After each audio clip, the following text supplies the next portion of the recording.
¿Ahí? ¿Sí? Ok. ¿Está bien el audio? ¿Sí? Hola, hola. Ok.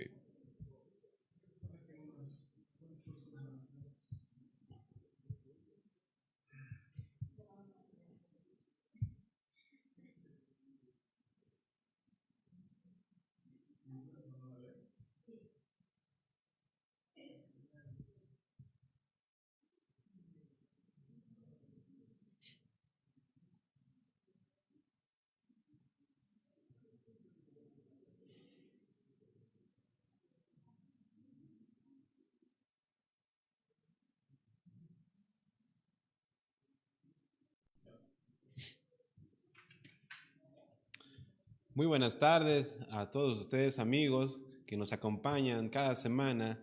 Nosotros muy gratos en poder, poder dirigirnos hacia ustedes, a ti, amigo, a ti, amiga, que nos acompañas todas las semanas.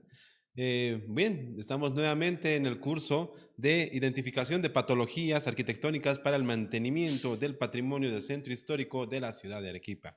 Hoy en nuestra quinta sesión, en nuestra quinta clase, vamos a ver un tema que habíamos mencionado en la anterior clase, que continúa dentro de lo que son las deformaciones de la piedra, ¿no? Esta deformación de la roca en la cual nosotros vamos a ver en esta jornada no tiene que ver mucho con nuestra roca, pero se va a acercar en algo, porque vamos a hablar hoy en la tarde en la clasificación de lo que corresponde a la eliminación o la pérdida de materia referente a los que no se van a formar huecos. Son los que directamente van a perder materia y que vamos a ver desglosar con mucha más amplitud a continuación. Para esto vamos a siempre mencionar que vamos a dar los objetivos de la clase, que para nosotros es importante tratar de homogeneizar lo que es la terminología y dentro del vocabulario, dentro de tu glosario, se pueda incluir y nosotros podamos también hablar de un mismo tema con la terminología adecuada. Asimismo, este no es un curso de restauración, como bien habíamos dicho, es un curso en el cual se da pautas de restauración, en el cual nos vamos a enmarcar dentro de lo que son los decálogos, la deontología de la restauración. Sin embargo, nosotros vamos a simplemente dar pautas en los cuales a usted vecino, a usted vecina, a ti amigo profesional, a ti amigo que estás viendo tal vez por primera vez, te va a ayudar a poder tener conocimiento de cómo se podría hacer los tratamientos de la piedra. Es así que vamos a arrancar justamente con los agentes de deterioro. Es importante mencionar cada clase que nosotros estamos viendo este cuadro. Vemos lo que son el origen, la causa, el síntoma y así vemos la lesión que produce sobre nuestros bienes patrimoniales, sobre nuestro bien patrimonial, sobre nuestra materia prima que tenemos en el centro histórico de nuestra ciudad. Para aquello, vamos a observar en la siguiente diapositiva que vamos a hablar justamente de esta eliminación de la pérdida y de lo que nos denominamos sin formación de huecos. Cuando hablamos que no tiene formación de huecos, vamos a referirnos específicamente a toda la materia, específicamente en un tipo de roca que no va a ser granulada. En este cuadro a continuación que vamos a ver dentro de la clasificación de lo que son las rocas, tenemos, si bien tienen ustedes conocimiento, lo que son las ígneas, las sedimentarias y lo que son las metamórficas. Las ígneas, ustedes muy bien conocen que se forman de la solidificación de un magma, o sea, de ese compuesto que sale, de ese elemento que sale al interior del volcán, que prácticamente viene a ser dos grandes elementos, magma, que está denominado como Mg, magnesio, y Mn, manganeso, que son los elementos principales que van a salir de lo que son los volcanes. Luego tenemos lo que son las sedimentarias, que se forman a partir de sedimentos, o sea, de residuos. Y las metamórficas, que se forman a partir de otras rocas sometidas a altas presiones de temperatura sin llegar a fundir. En el caso de las ígneas tenemos, por ejemplo, el granito, el basalto, la obsidiana y la piedra pómez. En este caso de las ígneas es donde mayormente se van a presentar esta patología, que no se van a formar huecos. ¿Por qué? Porque tiene una característica esencial en las rocas ígneas, que estas rocas son compactas, tienen poco espacio o son poco granularmente visibles al microscopio y son más cerradas dentro de las partículas que van a contener. Sin embargo, las sedimentarias, como la arenisca, la caliza, el conglomerado, son estos que sí tienen un tipo de espacialidad dentro de su morfología. Es de esta manera que las metamórficas, como son el mármol, la pizarra, la cuarcita, el gneiss que tenemos, van a ser mucho más sólidas, específicamente son lisas completamente. Entonces, muchos de estos elementos nosotros lo tenemos en el centro histórico dentro de nuestra ciudad. A continuación, vamos a ver justamente los agentes de deterioro. Los agentes para determinar estas patologías que vamos a ver a continuación tienen que ver racionalmente en el tema de lo que es el ambiental y también en algunos como son los desastres naturales. La acción del hombre poco va a ser en la deformación de esta clasificación mediante lo que es la sin formación de huecos.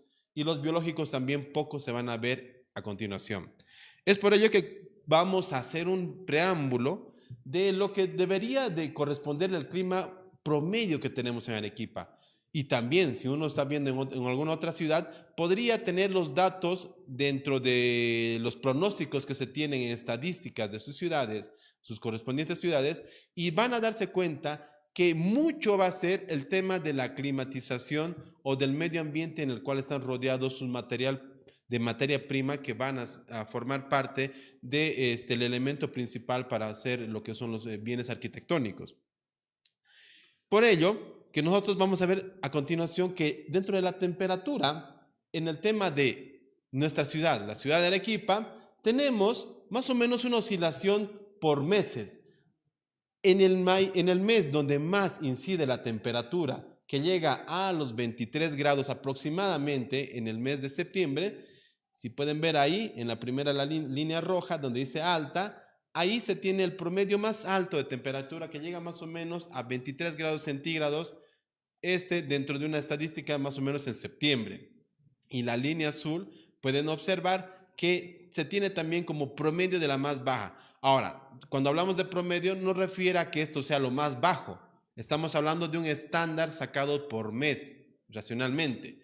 Entonces, vemos que los 9 grados centígrados en el mes de julio, aproximadamente a mediados de julio, es cuando baja demasiado la temperatura.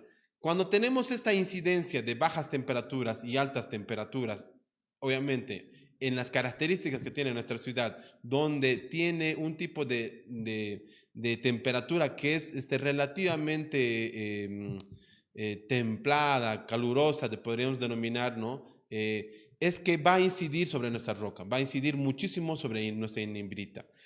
También vamos a observar que dentro de las lluvias, dentro de lo que son a continuación, dentro de nuestras lluvias, podemos ver que la mayor afluencia de lluvias tenemos dentro de los primeros 3 meses a 4 meses, aunque esto ha ido variando radicalmente desde años anteriores. En el mes de septiembre, octubre ha habido algún tipo de chubascos, etcétera, en mayo, pero son muy dispersos hasta en el mes de julio.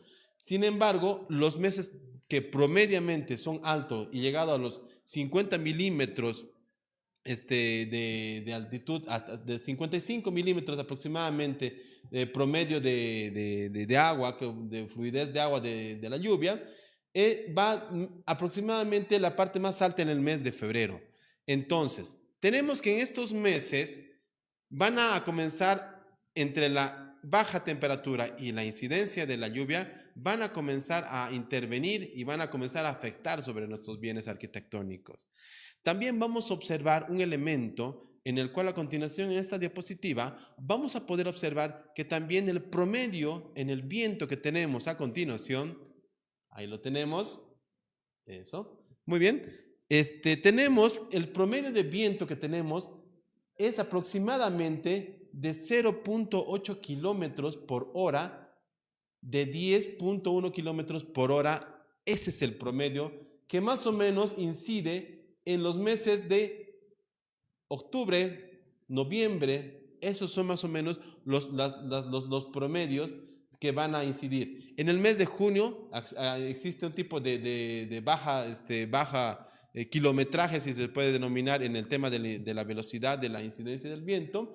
Y en el mes de noviembre es donde va a comenzar a ascender. En la actualidad tenemos, por ejemplo, una incidencia, una ascensión de lo que ya son los vientos, en los cuales van a hacer que nuestro material metamórfico, nuestro material rocoso, vaya a degradarse en gran cantidad. Si usted tiene detalle en estos meses, por ejemplo, y camina por el centro histórico, va a ver mucha más cantidad de polvo cerca de los muros, porque obviamente estamos ya comenzando a entrar en una etapa de vientos donde van a ser mucho más altos, que van a incidir entre los 10.1 a 10.1, 12, perdón, 10.1 kilómetros por hora aproximadamente, ¿no?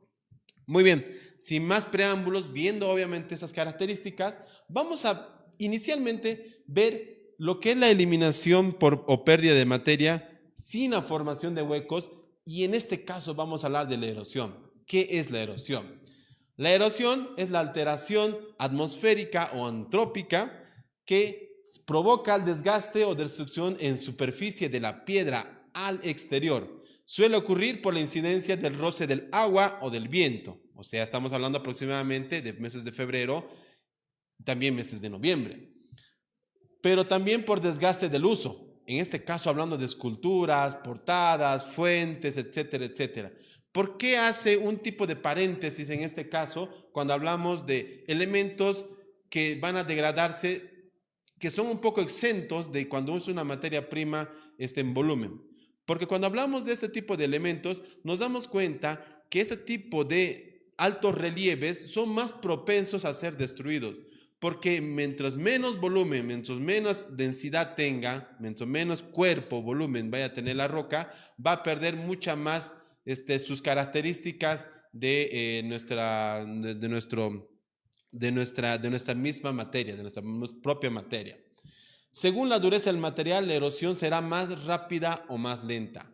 Dense cuenta, en este caso tenemos en nuestra ciudad dos tipos de elementos que van a incidir. Tenemos lo que son los muros, que vamos a ver a continuación. Tenemos estos muros, estos elementos que quedan exentos más o menos de nuestras viviendas. Y van a ver en la imagen de la derecha, quiero hacer una aclaración acá. Esta es, por ejemplo, la piedra de los 12 ángulos en la hermana ciudad del Cusco, en la cual vemos que este tipo de piedra, como es el granito, como se tiene la característica de este material allí, pocos se van a perder en huecos, en volumen de hueco. ¿Por qué? Porque como les decía al principio, esta roca ígnea es mucho más compacta en porosidad. Entonces, a diferencia de nuestra roca, de nuestra tofa volcánica, que es la inimbrita, es mucho más poroso y es mucho más débil, podríamos decir, en la consistencia, ¿sí? Pero también nuestras fachadas tienen este revestimiento en la parte inferior, que casi siempre son estas pequeñas lajas que se traen, estos tipos de revestimientos externos, ¿no? Los cuales por lo general andan pintándolos en la parte inferior de los zócalos de todas las viviendas. ¿Por qué? Porque a continuación vamos a ver que, por ejemplo, puede fijarse ahí, tenemos estos elementos que van a degradarse, y si se fijan, hay un tipo de deformación del plano, no existe un tipo de planimetría con el cual ha sido extraída la roca. A continuación vamos a observar, vemos en la siguiente imagen, ahí está, fíjense cómo es el tema de la erosión. En el caso del agua, va a comenzar a destruir todo lo que es la partícula, va a comenzar a romper todo lo que es la materia misma y se va a perder el volumen, así como era, por ejemplo, la formación con cavernas.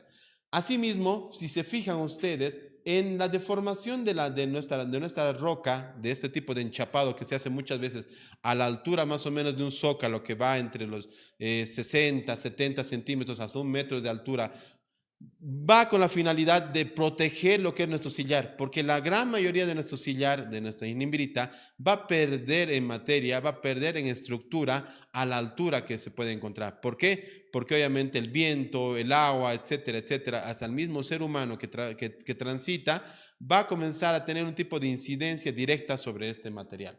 A continuación podemos ver también otro tipo de erosión. Fíjense, ahí tenemos en la parte derecha cómo obviamente se va perdiendo el volumen. Y fíjense que no hay una pérdida, no hay una formación de huecos, solamente se pierde en cantidad. A diferencia de lo que era en la anterior clasificación, que era con formación de huecos. Eso sí eran pérdidas pequeñas y obviamente eran diminutas, pero eran en cantidades que podían ser indivisibles. Sin embargo, en este caso, la pérdida sí es cuantiosa. Podría hasta confundirse con una fragmentación, por ejemplo. A continuación, vamos a ver también en la siguiente imagen lo que es otra patología, lo que es la corración. La corración, que es una erosión por acción mecánica del viento, que se manifiesta en el redondeamiento de las formas. Y si ustedes se dan cuenta, se fijan, también estamos hablando del mismo material, de este material ígneo más compacto que colocan de enchapes, va a hacer que con la incidencia de lo que son estos vientos, que como les vuelvo a decir, ya comienzan mucho más fuertes en esta temporada, van a comenzar a perderse en materia en gran cantidad. Y por eso es que ustedes van a ver en gran cantidad también un resto de polvillo en la parte inferior de lo que son nuestras casonas. Adelante, por favor. Podemos darnos cuenta que esta pérdida de volumen va a ser siempre ondulada. Fíjense que tanto sea un sillar rojo, que es común y es un poco más compacto a diferencia del blanco, va a perderse en volumen y va a perderse gradualmente. No se pierde de una forma como un picado, con una deformación de su uniforme. Todo lo contrario, hay una deformación uniforme en el cual es ondulado. Y si se pueden dar cuenta en la imagen de acá, en esta parte inferior de esta ventana, hay como una parte ondulada, una parte inferior, donde ha incidido lo que es el viento. También puede ser confundido con alveolización en el caso de la parte inferior de acá. Adelante, por favor. Ahí está. Fíjense cómo es que se da la forma medio ondulada cuando hay una corración. Corración tiene que ver mucho con la actividad del viento. Entonces podemos darnos cuenta que ese tipo de deformación que podemos encontrar en la superficie de nuestra materia va a dar obviamente una pérdida cuantiosa en volumen y va a haber una deformación obviamente que no es grotesca, que no es una deformación con aristas, sino es una deformación con demasiadas curvilíneas. Muy bien, podemos ver otro ejemplo más y así vamos a ingresar también a otra de nuestras patologías, ¿no? Fíjense, todas estas imágenes son captadas de nuestro centro histórico. Si ustedes toman el debido cuidado cuando caminen por nuestro centro histórico, por nuestro casco viejo, se van a dar cuenta que tenemos bastante de este tipo de patologías, ¿no? Y que muchas veces ya lo tomamos como una actividad normal, porque ya estamos acostumbrados al tema de ver algunas casonas cómo se van deteriorando y ya hasta nos volvemos indiferentes, que ese es un gran problema también de la ciudadanía, la indiferencia que nosotros podemos tomar sobre nuestros bienes arquitectónicos. Muy bien, vamos a ver a continuación lo que corresponde a otra de las clasificaciones que es sin formación de huecos, como es la descohesión. La descohesión es la pérdida de cohesión intergranular que produce un ablandamiento de formas, relieves y aristas. A diferencia de la corración, sí va a ser una pérdida, pero tangencial, una pérdida cuantiosa del volumen de la misma materia, pero dejando lo que son las aristas. Para hacerlo más gráfico, vamos a ver a continuación esta imagen, en el cual podemos observar que en realidad es de lo poco que se puede ver dentro de esta materia. ¿Por qué? Cuando estamos hablando de aristas, nos estamos dando cuenta que serían como unos pequeños picos que deberían de quedar dentro de la superficie de nuestro material. Sin embargo, como hemos mencionado desde la primera clase, nuestra tofa volcánica, nuestro material, nuestra ignimbrita, es bien granulada, tiene bastante composición, tiene bastante material. Al tener este material, no puede haber una degradación en aristas, muy poco, a no ser que tenga un tipo de revestimiento y haya sido consolidado en algún momento, posiblemente que pueda tener ese tipo de aristas. Sin embargo, es muy poco probable porque cuando se va a destruir, cuando va a perder por ese tipo de incidencia en los fenómenos, tanto el agua, el viento, va a perderse en volumen y va a granularse automáticamente. Vamos a ver a continuación lo que es la desagregación. Esta otra patología, ¿no? Que sí es bien común. Este sí es bien común dentro de nuestro material sillar. La desagregación es una descohesión superficial que se manifiesta por la caída inducida o no de fragmentos. Es importante mencionar que este tipo de desprendimiento que va a existir sobre nuestro material, ¿no? Va a estar inducido porque va a haber una pérdida cuantiosa de fragmento o va a haber una pérdida mínima de ese fragmento. Eso va a depender de lo que va a incidir sobre la materia.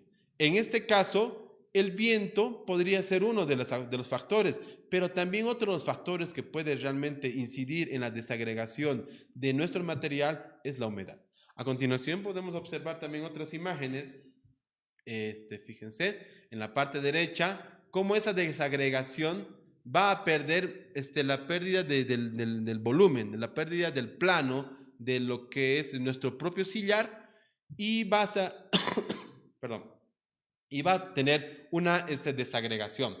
Fíjense en la imagen derecha, es una de las inspecciones que hicimos, hay un polvillo blanco en la parte inferior. Ese polvillo blanco se denomina lo que es la pulverulencia, que eso lo vamos a ver en la siguiente sesión. Pero fíjense que en este tipo de plano hay una pérdida cuantiosa. Fíjense en la parte gris que tienen en la parte alta, ahí hay como una luz rasante en la cual se pueden ver como un tipo de deformación de la desagregación. A continuación vamos a ver en la otra imagen mucho más claro. Ahí está. Fíjense cómo esta desagregación va a perder materia y va a perder volumen a la vez de nuestra ignimbrita. Fíjense que está perdiendo totalmente toda la capacidad de la misma materia de nuestro bloque de sillar. Entonces, en esta deformación ya se tienen que hacer intervenciones en los cuales se tendrían que consolidar, porque ya es un tema de conservación curativa, que eso seguramente ya lo vamos a ver dentro de quiénes son capaces de poder realizarlo y quiénes, obviamente, y con qué tipo de técnicas podrían intervenirse. Sin embargo, estamos hablando ya de intervenciones en que mucho de manera doméstica no se podría realizar. Ya tiene que ser con un material mucho más conciso, con un material más preciso para consolidar nuestra superficie de la desagregación.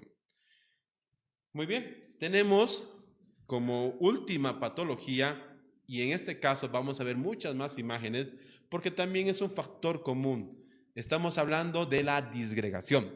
La disgregación es un estado avanzado de cohesión al interior. O sea, estamos hablando de la caída o desprendimiento de gránulos por la acción de los mínimos estímulos mecánicos. Se produce una separación de partículas de los compuestos de una materia. Se manifiesta por aspecto pulverulento y el tratamiento es la consolidación, como bien menciona ahí. En este caso, el problema va a ser más interno que externo, porque lo que va a provocar la pérdida, y en este caso específicamente de nuestra ignimbrita, es la parte interna. Significa que nuestros muros están altamente, muchas veces, intensos en el tema de la pérdida por la humedad. En este caso, cuando hay un daño por humedad al interior, por capilaridad o filtración, véase tal vez cualquier tipo de humedad, lo que va a suceder es que al interior van a comenzar a destruirse las cadenas, va a comenzar a perderse este tipo de cadenas en las partículas.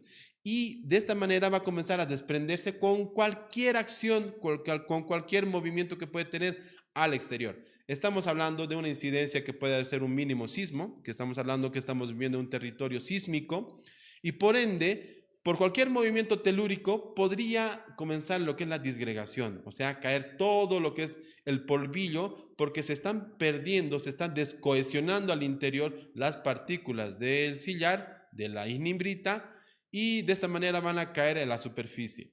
A continuación vamos a ver imágenes en las cuales se ha perdido justamente, fíjense, cómo se ha perdido, cómo es el problema de adentro hacia afuera.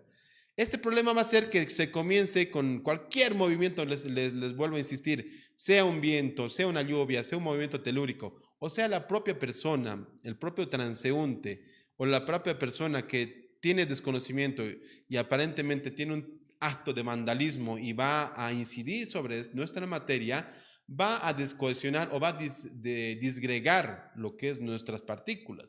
Y por eso pueden fijarse en la parte inferior que está en círculo rojo, cómo es la cantidad de polvito que va cayendo de nuestra disgregación. En la siguiente imagen vamos a ver también cómo esta disgregación está en la superficie, ¿no? Cómo es que vemos y tan simplemente tratar pasar el dedo por encima, nos damos cuenta que ya se nos va a adherir bastante cantidad de partículas sobre nuestro dedo, porque esto ya te ha disgregado. Y con cualquier movimiento, con cualquier tipo de acción, tanto natural o humana, va a comenzar a desprenderse de la superficie. En ambos casos de las imágenes que ustedes pueden observar. En la siguiente imagen, podemos ver en la disgregación, por ejemplo, cómo también ya ha caído este polvillo. Todo lo que está enmarcado en este círculo rojo está observándose cómo se va acumulando y cómo nosotros no nos damos cuenta de que poco a poco se van formando unas pequeñas montañitas.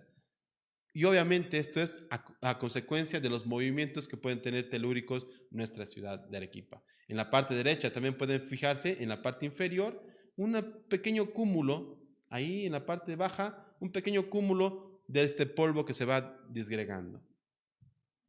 A continuación también podemos ver otras imágenes, ahí se fijan. Todo va a estar en torno a la pérdida de la materia. Y si se dan cuenta, no hay una formación de huecos, pierde en estructura, pierde en cantidad lo que es la materia, porque se va a desprender no por agujeros pequeñitos, sino se va a desprender por cantidades homogéneas o heterogéneas, dependiendo de la incidencia cuál vaya a ser o la acción o el fenómeno que vaya a intervenir encima de nuestra superficie. Y bueno, como últimas imágenes ya tenemos, pueden fijarse. Bueno, ya eran las últimas imágenes.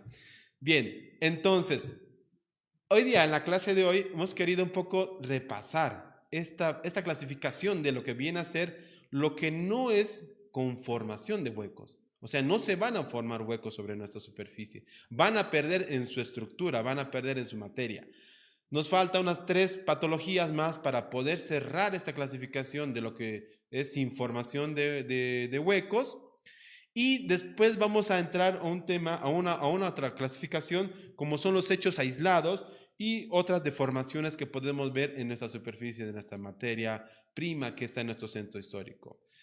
Agradecidos nuevamente por su compañía. Nosotros estamos muy contentos a través de la Municipalidad Provincial de Arequipa, mediante la Gerencia Centro Histórico y Zona Monumental de la ciudad. Estamos muy agradecidos que nos sigan cada semana y complacidos en poder brindar este tipo de capacitación para que todos podamos tener una misma terminología. Así que les esperamos la siguiente sesión, que será un par de días, para ver esta otra patología y nosotros podamos seguir apoyándoles en el conocimiento y también recibiendo algún tipo de aporte a través de ustedes y su visita y también su compartir de este video. Así que muchísimas gracias y hasta la siguiente sesión.